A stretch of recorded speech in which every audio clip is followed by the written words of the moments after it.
I want a burger, but I don't just want any burger, I want a fresh burger. So today I'm breaking out the grinder to grind up a tri-tip with some bacon to make a fresh ground tri-tip bacon burger.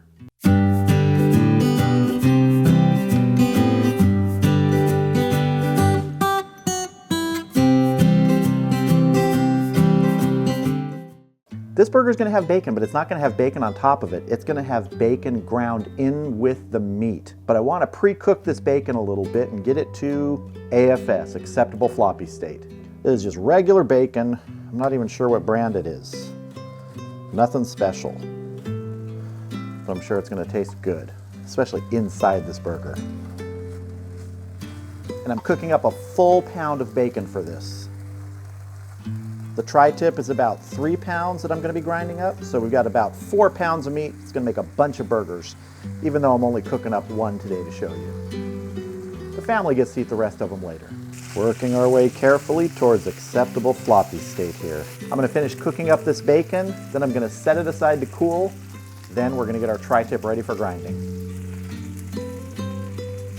All right, so here is the tri-tip I'm working with. It's about 3.5 pounds, or it will be once I remove this extra fat that I don't want going through the grinder. It's about 3.75 pounds now, and I can see we've got a lot of this hard fat that I want to take off. I'm gonna leave enough fat, plus we're adding that bacon there. Tri-tip is a lean cut of meat when you're talking about grinding it, so you really do need to make sure you have as much fat as possible in there, and maybe even add some more. So let's just trim this up a bit. Just want to get the excess of this hard fat off of here. Not too bad. There's still a couple little spots here I want to clean up. All right, that's looking good. The other side doesn't really have that much fat. Now, it's time to cube this up. All I'm going to start doing now is breaking this down into, 1 inch or so cubes. They don't have to be perfect. I'm going to cut it in half here. Start working on this side. This tri-tip is very cold right now. It's been in the refrigerator in the drawer with the coldest setting for a while. Once I finish cubing this up, it's going to go in the freezer for about 20 minutes before we grind it. It's really important to keep the meat and the equipment you're using as cold as possible while you're grinding. And it goes without saying that your equipment, the grinder, and all the pieces that are going to be touching the meat should be as clean as possible. I cleaned mine yesterday, and it's been in the refrigerator overnight, all the metal pieces that are going to touch the meat. Now this is that part where a lot of times you might pull off some of these fat pieces, but we want them for this, so you're going to leave them there.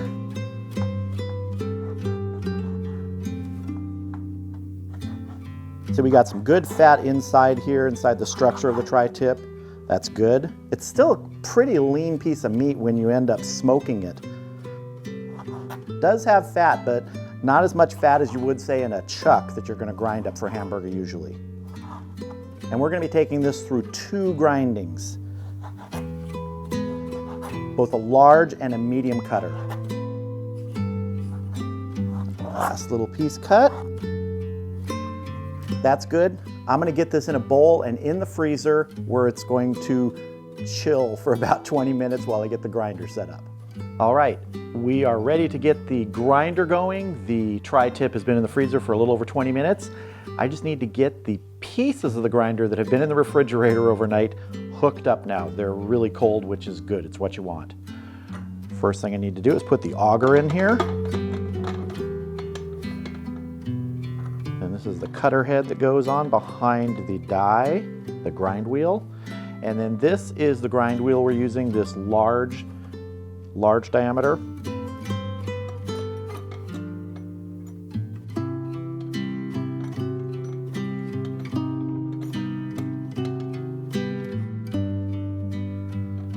Put our retaining ring on.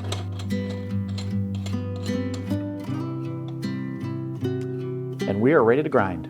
As I mentioned before, we're going to be doing 2 passes, one through the large die and then a second one through the medium-sized die. The second pass is where we're going to add the bacon. Might get a little loud.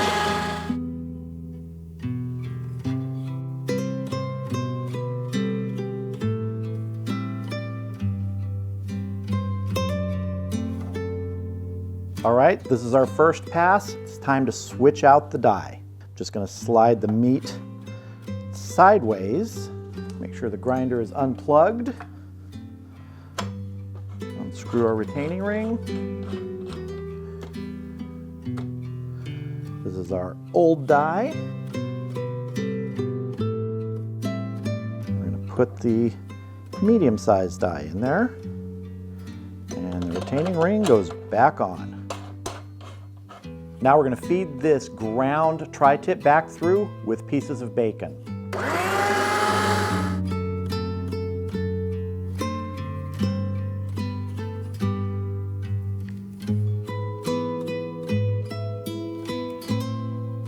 All right, so this is about half of the amount. I've already transferred the first half after grinding it.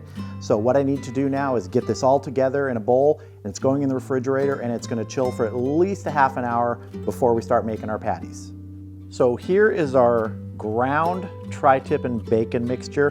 What I wanna do now, after it's been chilling in the refrigerator for over half an hour, is I want to mix it up a little bit. Make sure that all those bacon pieces that were ground up didn't get ground up in like individual places. I want it mixed throughout this meat.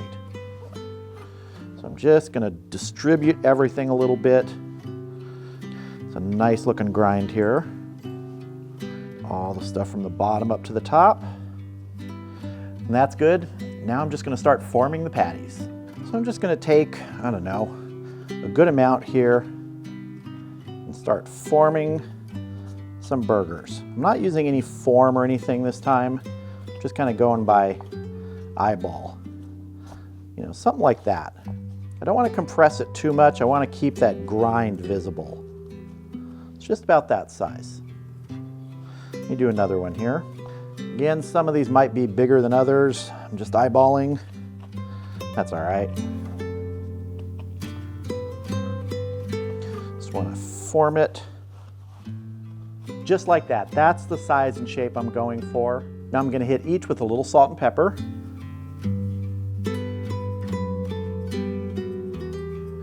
Both sides. And I'm going to finish making the rest of these patties, and then they're going to go back in the refrigerator for about 45 minutes before we take them out to the Weber Kettle and cook them up. All right, so I have the kettle set up with the Vortex. It's probably just under half full. And what I want to do right now is I want to get my cast iron griddle on here to start heating up. Gonna give that a few minutes to get nice and hot over that Vortex. All right, the cast iron griddle is looking nice and hot now. First thing I want to do is toast my bun. I've got a buttered bun that I'm going to be using. Should be nice. Just going to hold that down, give it a little contact in the center.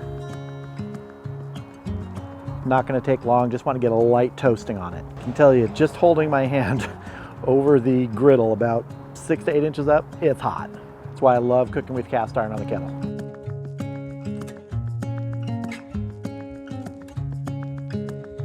I'm good with that. That looks good.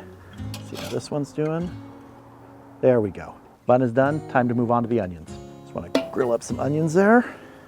Just want to let these soften up, get a nice little char on them. Start breaking it up a little bit here. Gonna break these down a little bit now here. Just into halves or quarters. Makes it a little easier to put on the burger. All right, these onions are looking just the way I want them. I don't want them super soft, not like caramelized or anything. I want a little bit of a bite to them. So these are coming off now. Nothing left but the burger. That smells really good. Just love that cast iron sizzle, even when it's mixed in with the traffic noise. Now I'm going to sear this on both sides, and then I'm actually going to move it indirect onto the cooking grate, move the griddle out of there, put the lid on the kettle, and let it finish indirect. On bigger burgers like this, that's the way I like to finish them, is indirect, just to get to that. I'm probably taking it to about 145 degrees internal today. I'm going to let this go for probably another minute, and then we'll turn it and get a good sear on that other side. All right, ready to turn. Let it get hot again. Nice cast iron crust on there. That's what I call this when you sear it like that. You just get that crust that you really have a hard time getting anywhere else except on cast iron or a really heavy griddle. It's a big burger. I like big burgers. So in just another minute, we'll be taking this off the griddle, moving it onto the cooking grate for indirect finishing. All right, time to move this indirect. Right over here, get some good gloves on to remove this griddle. All right, let's get the lid on. Let it finish indirect. We're gonna check in about 10 minutes for temperature. Remember, I'm shooting for about 145 degrees internal. And once it's close to 145, I'm gonna throw some cheese on. All right, it's been about 10 minutes. Let's do a temperature check.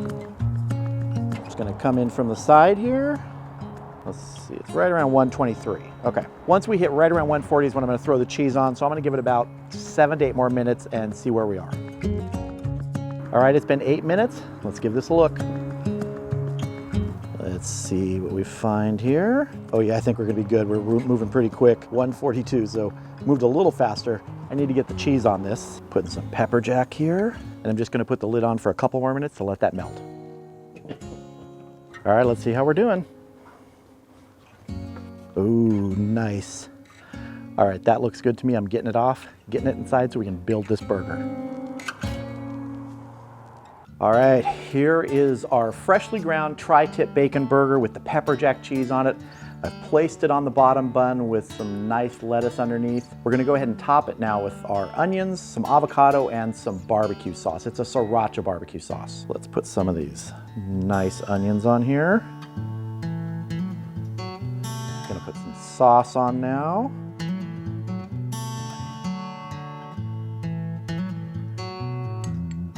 I love this sriracha barbecue sauce.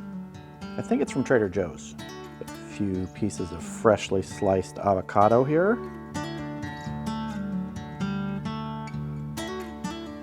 Now we're gonna top it. There it is, our freshly ground tri-tip bacon burger with all sorts of other stuff on it. The bun's a little big.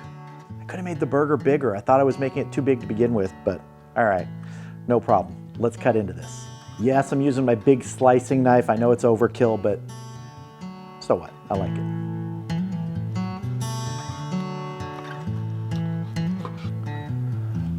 All right.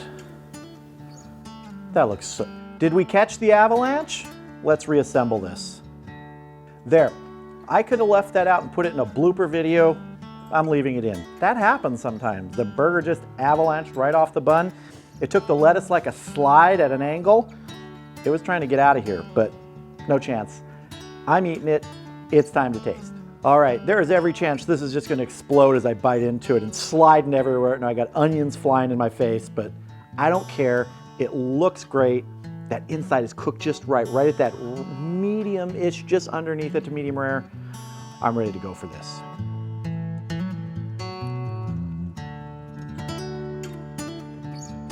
Oh my God, that was really good. Wow. Freshly ground, AFS bacon inside, in the meat, not on top. Oh, let's see what else we can taste. Hold on here. Is that my face? Yes, the onions taste good. Yes, the avocado tastes good. The lettuce is lettuce, but I gotta tell you, man, that burger, and especially with that little bit of sriracha barbecue sauce on it, this is just outstanding. You could do this with a chuck roast and make ground chuck. You could do it with sirloin. Tri-tip is pretty close to sirloin. I gotta tell you, you know I love tri-tip, but mixing it with that bacon here, with a good bun, this bun is great with this, it's just incredible. I forgot to put the apron back on, can't see it. My shirt is paying for it. I'm just gonna take another bite and not say anything, this is that good. Man. I'm sorry, I'm totally neglecting the pepper jack cheese. It's nice, but there's really only one star of the show, and it is that fresh ground tri-tip and bacon. You just can't beat this. Simply seasoned, just salt and pepper on the outside for that cast iron sear, and then all those nice little accoutrements on it. I gotta tell you, fresh ground tri-tip and bacon, I don't know if there's anything better for a burger.